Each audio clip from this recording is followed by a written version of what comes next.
Selamat pagi, siang, sore, malam untuk dokter dan teman-teman. Kami dari SGD A10 akan mempresentasikan hasil diskusi kami tentang student project blok farmakologi ini. Bisa di next.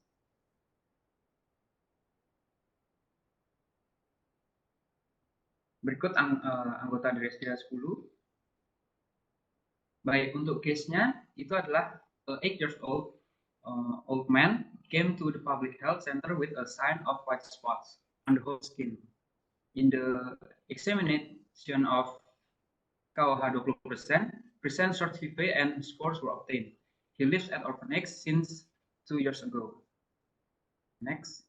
Kenalkan, nama saya Madeo Wiramaputra Sasaka dengan 3 digit NIM terakhir 231. Saya akan menjelaskan masalah yang terdapat pada kasus ini. Jadi terdapat seorang laki-laki berusia 8 tahun yang ditemukan terdapat tanda bercak putih seluruh permukaan kulitnya. Setelah dilakukan pemeriksaan KOH Prep Test 20%, berhasil ditemukan terdapat HIV pendek dan diperoleh spora. Nah, dari ditemukannya HIV dan spora tersebut menandakan bahwa pasien terinfeksi oleh jamur. Dari hasil pemeriksaan di atas, kami dapat menarik kesimpulan bahwa laki-laki tersebut mengidap penyakit pityriasis versicolor yang bisa disebut juga sebagai tinea versicolor atau yang umum kita kenal sebagai penyakit panu. Jadi tinea versicolor merupakan penyakit yang disebabkan oleh sebuah jamur lipofilik dimorfik yang biasa disebut jamur Malassezia atau Pityrosporum. Ilustrasi klinisnya mencakup makula bersisik halus, hiperpigmentasi atau hipopigmentasi. Faktor lain yang dapat memicu timbulnya penyakit ini adalah riwayat keturunan, kondisi lingkungan, imunodefisiensi, kehamilan, kulit berminyak, dan penggunaan lotion dan krim berminyak. Nah, untuk memastikan atau mengkonfirmasi bahwa pasien terkena penyakit tinea versicolor adalah dengan menggunakan KOH Prep Test yang tertera pada kasus di atas.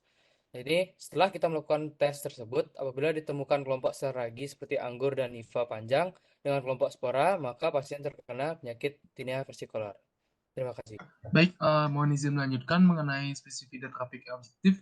Berdasarkan pernyataan di atas, diagnosis penyakit pasien tersebut mengalami penyakit pityriasis versicolor.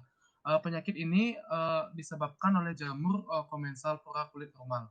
Maka dari itu, penyakit pityriasis versicolor ini merupakan dapat diobati secara efektif dengan agen topikal atau sistemik. Meskipun telah dilakukan pengobatannya efektif untuk penyembuhan penyakit tersebut, kekambuhan penyakit tersebut dapat tetap terjadi. Jadi adapun obat topikal merupakan terapi lini pertama untuk penyembuhan penyakit pityriasis versicolor. Perawatan topikal dibagi menjadi dua, yaitu antifungal non-spesifik dan antifungal spesifik. Agen anti jamur non-spesifik dapat berfungsi untuk menghilangkan jaringan mati dan penyebaran lesi lebih luas, sedangkan pada obat antifungal spesifik memiliki efek fungisida dan fungiastik. Pasien biasanya lebih menyukai bentuk galenik seperti larutan berbusa dalam sampo ketimbang menggunakan krim karena tekstur krim lebih berminyak dan lebih sulit bila digunakan pada bagian tubuh yang menyeluruh, terutama pada area yang sulit dijangkau. Pengobatan topikal yang paling umum digunakan untuk mengobati penyakit tersebut adalah ketoconazole. Obat oral dipandang sebagai pengobatan lini kedua setelah obat topikal. Obat oral ini akan diaplikasikan jika pada pasien terjadi kasus panu pada kulit yang meluas, parah, bandel, dan berulang. Terapi sistemik yang dapat diberikan yaitu meliputi itraconazole dan fluconazole. Ketoconazole jangan digunakan dikarenakan memiliki efek samping yang dapat bereaksi pada paparan zat yang dapat mengakibatkan kerusakan pada hati. Pada umumnya, panu tetap dapat tumbuh di kulit dengan kondisi suhu udara panas ataupun lembab, maka dari itu sebaiknya penderita tetap menjaga kebersihan dengan menggunakan sampo baik sebelum ataupun selama bepergian ke tempat yang bersuhu panas ataupun lembab. Namun jika panu tetap kambuh setelah melakukan pengobatan secara topikal, maka dokter dapat meresepkan pasien dengan tablet anti jamur yang dikonsumsi. Sekian dari saya. Terima kasih. Perkenalkan, nama saya Desya Paramita dengan 3 digit yang terakhir 228. Jadi di sini saya akan membahas tentang farmakokinetik. Jadi ada golongan sistemik, yang pertama ada griseofulvin. Griseofulvin diserap kurang baik di dalam tubuh jika diberikan secara oral karena dapat terdeposit di lapisan keratin kulit, rambut, dan kuku. Maka dari itu bisa memberikan efek resisten infeksi fungi. Absorpsi dari griseofulvin. Saluran pencernaan hanya menyerap sebagian dari griseofulvin. Tingkat penyerapan oral rata-rata ada 27-70%. Saat diminum, griseofulvin diserap terutama di duodenum dengan jumlah kecil mencapai jejunum dan ileum. Pemberian bersama makanan dengan kandungan lemak tinggi dapat meningkatkan penyerapan. Distribusinya, stratum corneum, kulit, kuku, dan rambut adalah tempat griseofulvin terkonsentrasi dan tersebar sebagai endapan dalam keratin.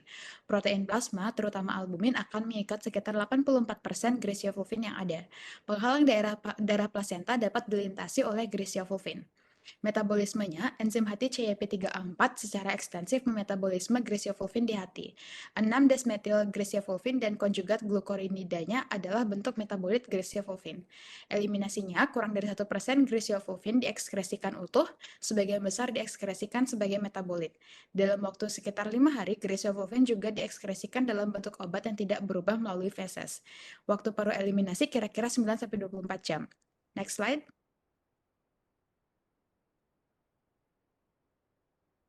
Golongan sistemik yang kedua ada fluconazole. Sistem gastrointestinal adalah tempat fluconazole diserap dengan bioavailabilitas minimal 90%. Fluconazole menembus semua cairan tubuh dan terdapat dalam cairan cerebrospinal, urin, kulit, kuku, dan vagina. Hanya sedikit metabolisme pada hati yang menghasilkan ekskresi ginjal. Absorpsi pada fluconazole oral memiliki bioavailabilitas lebih dari 90% pada orang sehat. Fluconazole 50 mg per kilogram membutuhkan waktu 3 jam untuk mencapai konsentrasi obat maksimum pada subjek sehat. Setelah mengkonsumsi 50-400 mg secara oral sekali sehari, konsentrasi kondisi mapan dicapai dalam 5-10 hari. Distribusinya, semua cairan tubuh dapat ditembus oleh fluconazole seperti urin, kulit, kuku, cairan vagina, air liur, dahak, air mata, air susu ibu atau ASI, dan cairan cerebrospinal. Konsentrasi urin dan kulit bisa sampai 10 kali lipat lebih tinggi dibandingkan dalam plasma. Metabolismenya, hati hanya sebagian memetabolisme fluconazole. Obat ini menghambat CYP2C9, CYP3A4, dan CYP2C19. Ketika orang sehat yang menerima 50 mg fluconazole di uji urinnya, ditemukan dua jenis metabolit yang berbeda. Kedua metabolit ini adalah metabolit N-oksida dan glukuronidatin. Eliminasinya, fluconazole diperkirakan memiliki waktu paruh 30 jam setelah pengobatan oral dengan variasi terjadi antara 20 dan 50 jam. Melalui ekskresi ginjal, obat dieliminasi diikuti hingga 80% obat yang tidak dimodifikasi dan hingga 11% metabolit diekskresikan dalam urin. Next slide.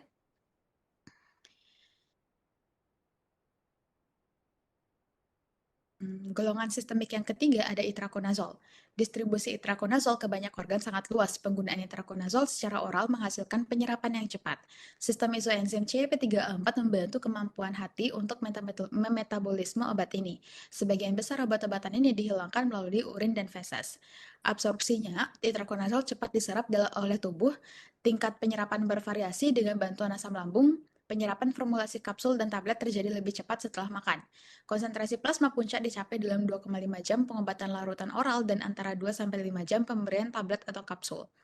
Distribusinya, paru-paru, ginjal, hati, tulang, perut, limfa, dan konsentrasi otot ditemukan 2-3 kali lebih besar daripada plasma. Ada di dalam jaringan juga, lalu ada di dalam cairan cerebrospinal dan ASI juga.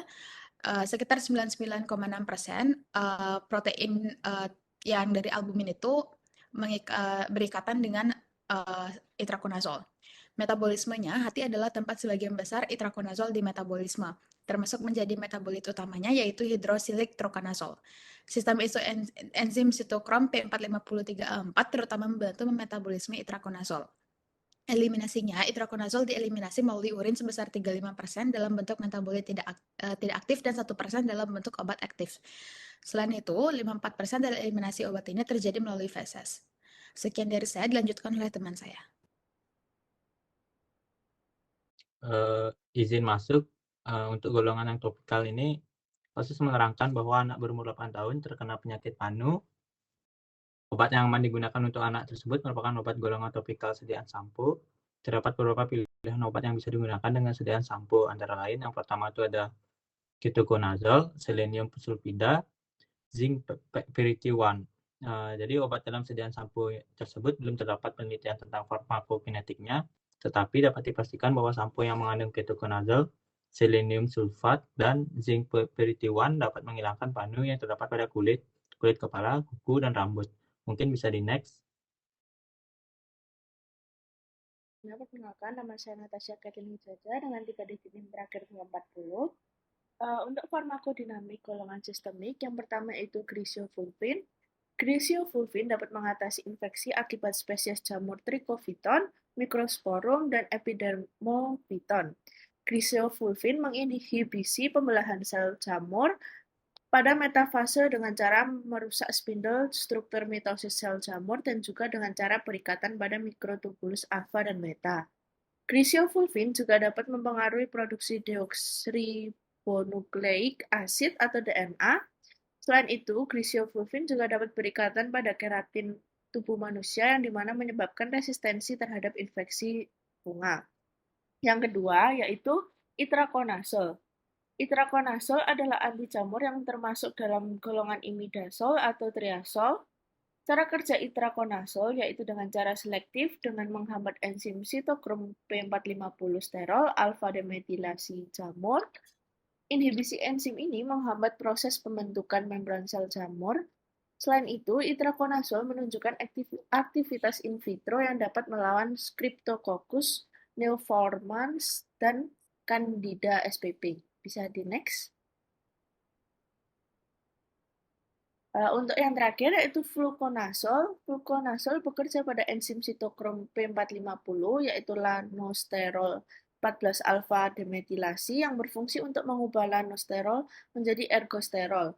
Atom nitrogen bebas pada cincin azol yang berada dalam fluconazole akan berikatan dengan atom besi pada kelompok heme di lanosterol 14 alfa demetilase.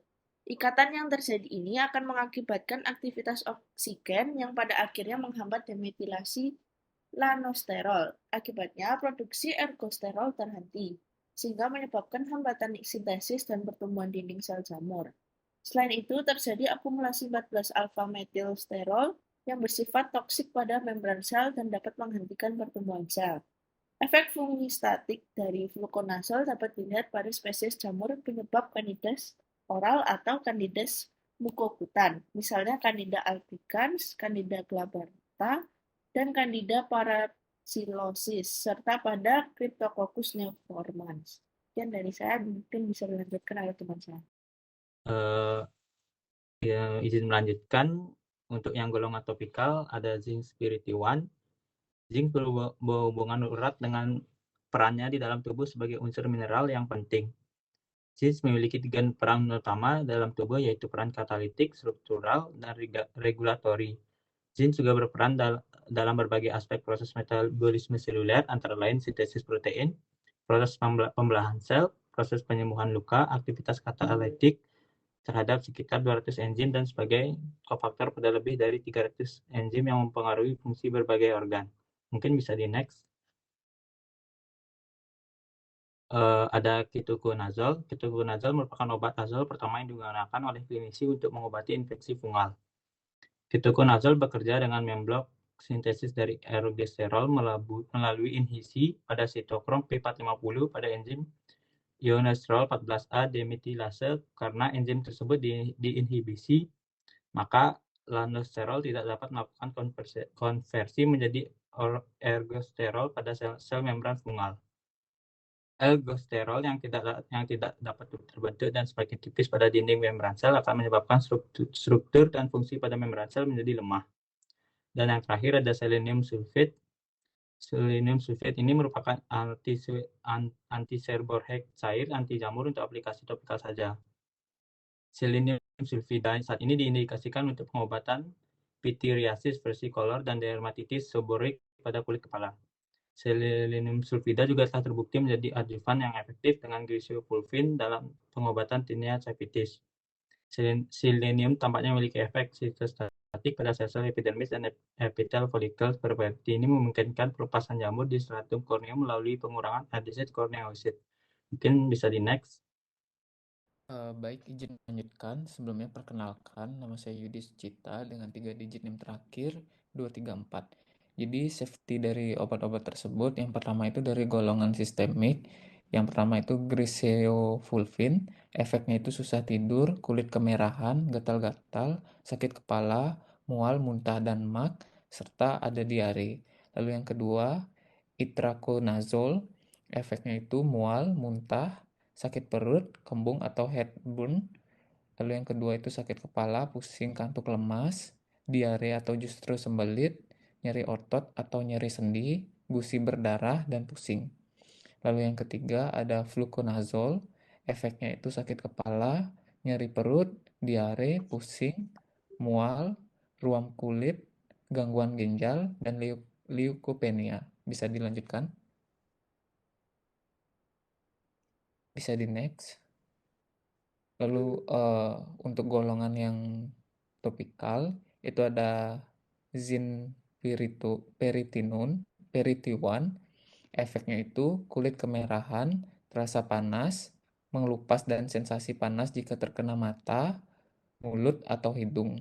Lalu yang kedua ada ketoconazole, efeknya itu rambut berminyak atau kering, lalu reaksi di tempat aplikasi misalnya iritasi, sensasi terbakar, eritema, dan pembengkakan. Selanjutnya yang terakhir selenium sulfida, efeknya itu kulit kepala kering, kulit kepala menjadi berminyak, perubahan warna rambut, iritasi kulit kepala, dan rambut rontok. Sekian dari saya. Baik, izin melanjutkan untuk efikasinya dari obat sistemik. Yang pertama, itraconazole. Itraconazole adalah obat anti jamur yang masuk dalam golongan azol. Obat ini dapat digunakan untuk terapi infeksi lokal maupun sistemik dan bekerja dengan cara menghambat pembentukan sel jamur. Rentang dosisnya yaitu kandiasis 1-2 kapsul 1 kali per hari selama 3-7 minggu.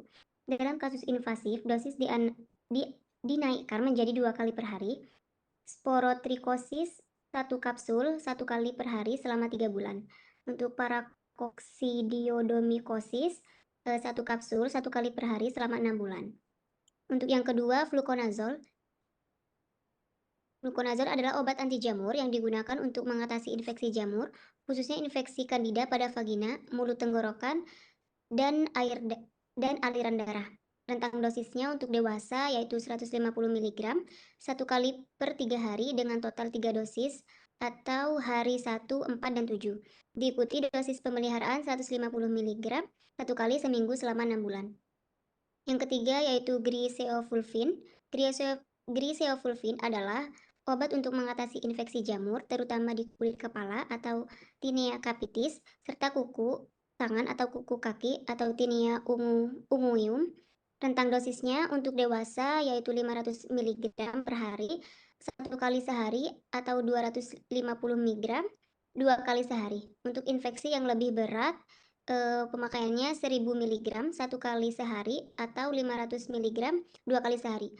Untuk anak usia lebih atau sama dengan 2 tahun, yaitu 10 mg atau kgBB per hari untuk 1 kali konsumsi atau dibagi ke dalam beberapa kali pemberian. Bisa di next.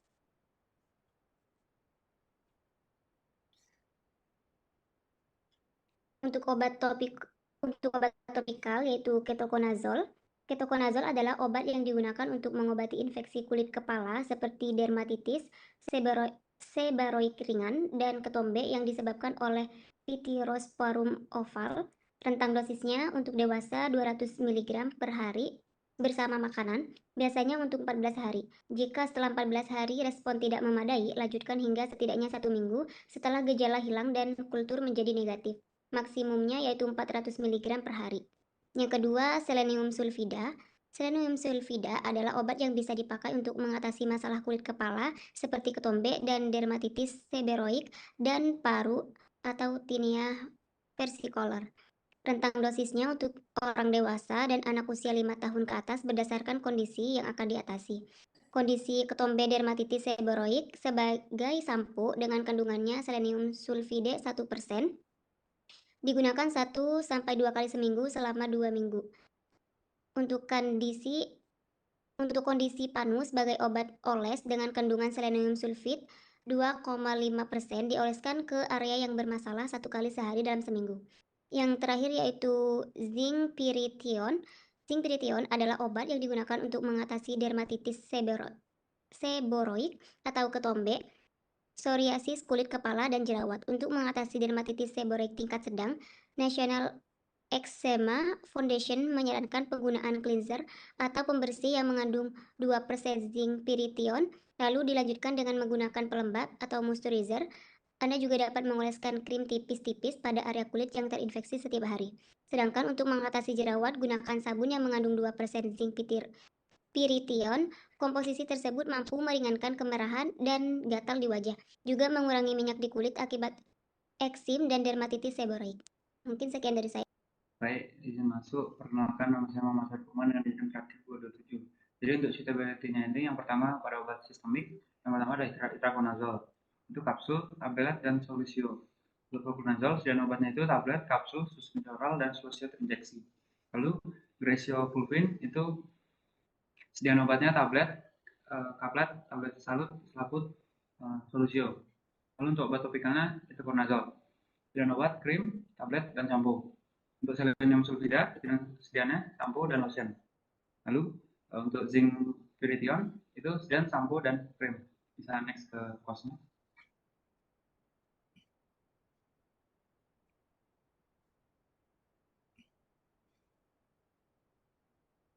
Baik, untuk cost sendiri, untuk obat sistemik, yang pertama itraconazole 100 mg per 1 kali 1 itu Rp60.000.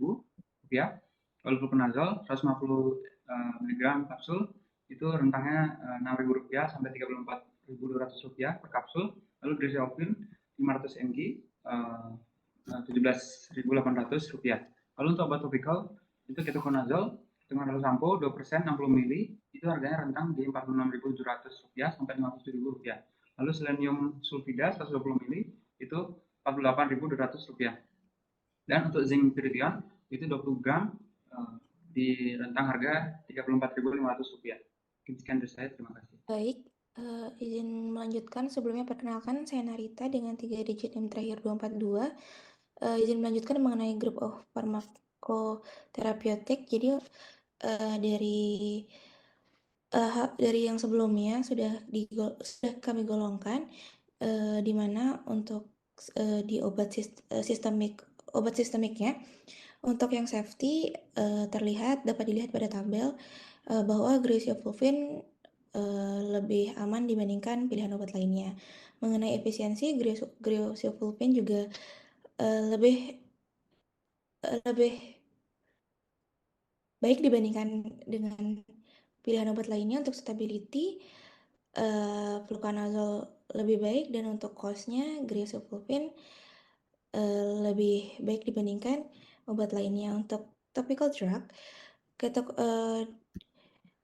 zinc pyrithione memiliki safety yang paling tinggi. Untuk efikasinya selenium sulfida, suitability-nya semua pilihan obat memiliki suitability yang baik, dan untuk cost-nya selenium sulfida memiliki cost yang paling baik.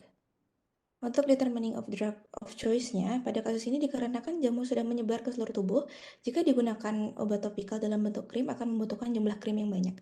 Maka dari itu, pasien akan diberikan obat sistemik dan juga topikal yang akan digunakan secara kombinasi, sehingga dapat mempercepat proses penyembuhan. Adapun hasil grouping dari beberapa pilihan obat yang tersedia, diputuskan untuk memberikan obat sistemik yaitu graciofulvin dengan dosis 250 mg dan diminum 2,5 kali tablet per harinya. Sedangkan untuk obat topikal yaitu obat luar akan diberi selenium sulfida dalam bentuk sediaan shampoo yang nantinya akan digunakan pada setiap pagi hari. Sekian dari saya, terima kasih. Perkenalkan, nama saya Nagung Roboga Sagra Sadika dengan 3 digit NIM terakhir 238. Seperti yang sudah diberitahukan oleh teman saya bahwa pada SP kali ini kita memakai 2 obat. Yang pertama adalah obat utama yaitu selenium sulfida sampo 2,5% dan juga graciofulvin 250 mg dari setengah tablet. Yang pertama adalah ketentuan dari persepan. Yang pertama itu harus ada tentang identitas dokternya, ada nama dokternya, nomor SIP, alamat praktek, dan juga nomor telepon dokternya. Selanjutnya adalah tempat dan tanggal pemeriksaan, pembuatan resep. Selanjutnya ada superskripsio, selanjutnya inskripsio, dan juga subskripsio, dan diakhiri oleh garis lurus dan paraf. Pada kali ini kita memakai 2 obat yaitu selenium sulfida sampo 2,5% 125 ml, Flecken atau botol plastik nomor 1, Signa 1 DD pemakaian 1 kali sehari, pemakaian luar. Selanjutnya yang kedua adalah Grisifulvin. Karena tablet kita harus menghitung dosisnya dulu karena pasien adalah pasien anak-anak. Dosisnya lebih dari 2 tahun itu 10 mg per kilogram berat badan sekali pemakaian. Sehingga jika umur 8 tahun diestimasikan itu 25 kg, maka 25 dikali 10 sama dengan 250 mg per hari. Jika aturan pemakaiannya 2 kali sehari, maka sekali minum itu adalah 125 mg. Sedangkan di bentuk sediaan di pasaran terdapat tablet dalam bentuk 250 mg dan juga 500 mg. Sehingga kami memilih bentuk 250 mg, lebih suitable. Selanjutnya, karena pasiennya merupakan anak-anak, maka agar lebih nyaman kita menggunakan serbuk. Oleh karena itu, pada peresepan ditulis Grisifulvin 250 mg setengah tablet FLA, yaitu campurlah dan buatlah puff atau pulveres atau serbuk DTD sesuai dengan dosis sebanyak numero 14 serbuk dengan pemakaian 2 kali sehari. Dalam 1 kali pemakaian itu 1 kali serbuk setelah makan atau PC. Kenapa numero 14? Karena lama terapinya itu sekitar 14 hari. Selanjutnya ditutup oleh identitas dari pasien, yaitu pro-nya itu adalah anak, umurnya itu 8 tahun dengan beratnya estimasi 25 kg dengan alamat pasien. Sekian dari saya kembalikan ke moderator, terima kasih. Baik, perkenalkan Farmasi Altin metode kami dengan 3 digit KIE 235 terkait komunikasi, informasi, dan edukasi atau KIE. Dalam KIE pasien pediatri, orang tua atau wali dari pasien harus diinformasikan mengenai permasalahan, kemungkinan, dan pilihan langkah selanjutnya mengenai anaknya atau pasiennya. Informasi kepada orang tua pasien dan pasien bahwa penyakit ini tidak menular dan tidak akan mengakibatkan bekas luka setelah sembuh. Dan diberitahukan juga bahwa pasien akan diberikan obat minum berupa Grisifulvin dengan dosis 250 mg dan diminum sebanyak 2 kali setengah tablet per hari. Selain itu, pasien juga akan diberikan obat luar berupa selenium sulfida dengan bentuk sediaan shampoo yang nantinya akan digunakan pada setiap pagi hari. Setelah itu, pastikan kembali orang tua pasien sudah mengerti agar nantinya tidak terjadi kesalahan dan pemberian obat dan terapi. Sekian dari saya, terima kasih. Sekian dari presentasi SGD kami ucapkan terima kasih.